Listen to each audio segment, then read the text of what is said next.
Let's get the beard stuff out of the way. Get it out of the way, huh? Right. Do I have any food in it right now? No, I just ate. pretty fresh. Yeah. It's pretty clean. How long has that been a work in progress? Well, I started growing it for MLS Cup 2013.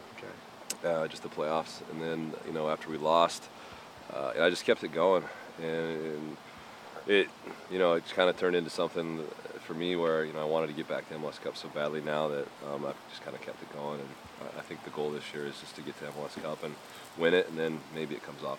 All right, but there's definitely a goal inside. Like Yeah, it's become a lifestyle. It has now. Just as of this last week, I made up my mind. So, but I'm going to keep it as long as I can, and now that I'm in Portland, I think people appreciate it around here.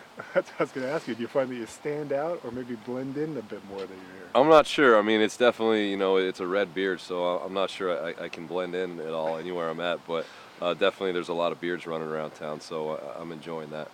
I know you haven't had a whole lot of time in the city, but interactions with the Timbers Army and supporters that you've seen around town, how has it been so far? It's been great. It's been really good. I've met a few of them, in the streets, and interacted with a few online, and they've been very welcoming and incredibly passionate. I'm really excited to get down to the pitch and see what they can bring for the energy for us. Are you excited about having those guys rooting for you for the first time here as a Timber? Extremely. It was tough to come in as an opposing player and play because sometimes you just couldn't hear yourself and you couldn't communicate with your teammates, and when the Timbers would get momentum, it was just so tough to get back because the fans and the energy were on their side.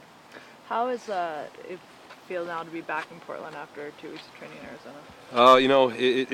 It's good. I think everybody, when you've been training for 2 weeks with the guys, you want to get back to your families and kind of get back into a rhythm at home. So, but it was really good out there. I think we learned a lot about each other.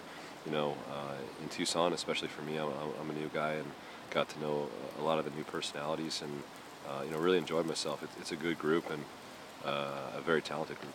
Caleb said that he was talking to him a little bit about sports science, and he was saying that you guys wear some sort of chest strap or something underneath your uniforms to track your GPS and I guess heart rates and stuff. Can you tell me a little bit about that?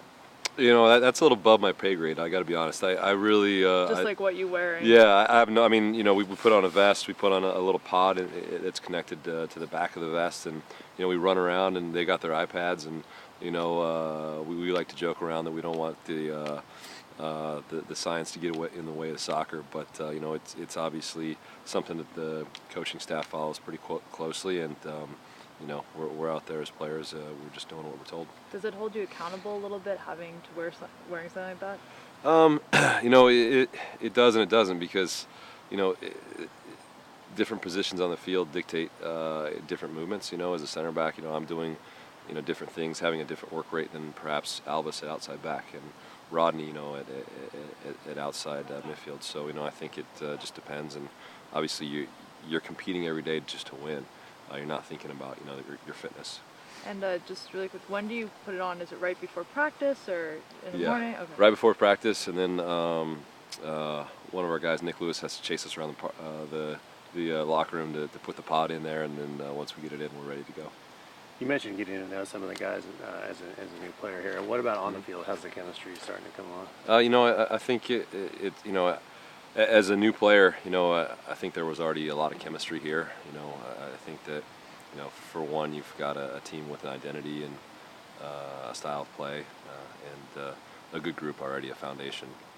So coming in, you can already see a lot of those connections and relationships established, and I think that hopefully with Liam coming back next week, we can get better, and then we've also got Will and Diego to look forward to as well. So we're going to just continue to get better, I think. As a guy who spent so long in one place, what are some of the challenges of coming to a new spot? I think it's been really easy here, just because the organization, is so professional, and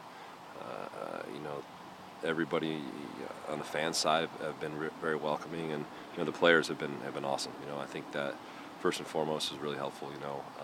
On and off the field, the guys have been just really easy to work with and fun to work with. So no problems there. I know you have a young child. On the personal side, how has the transition been for Yeah. your family, and is it maybe an easy transition from Salt Lake to Portland? Yeah, I think it has been. We were obviously we just didn't really know what to expect when we came here. Coming to a new city, there's always a little bit of trepidation. But like I said, the fans have been so great. We've got a Timbers Army fan living on our block who stopped by the other day and gave us a scarf. So that was really cool.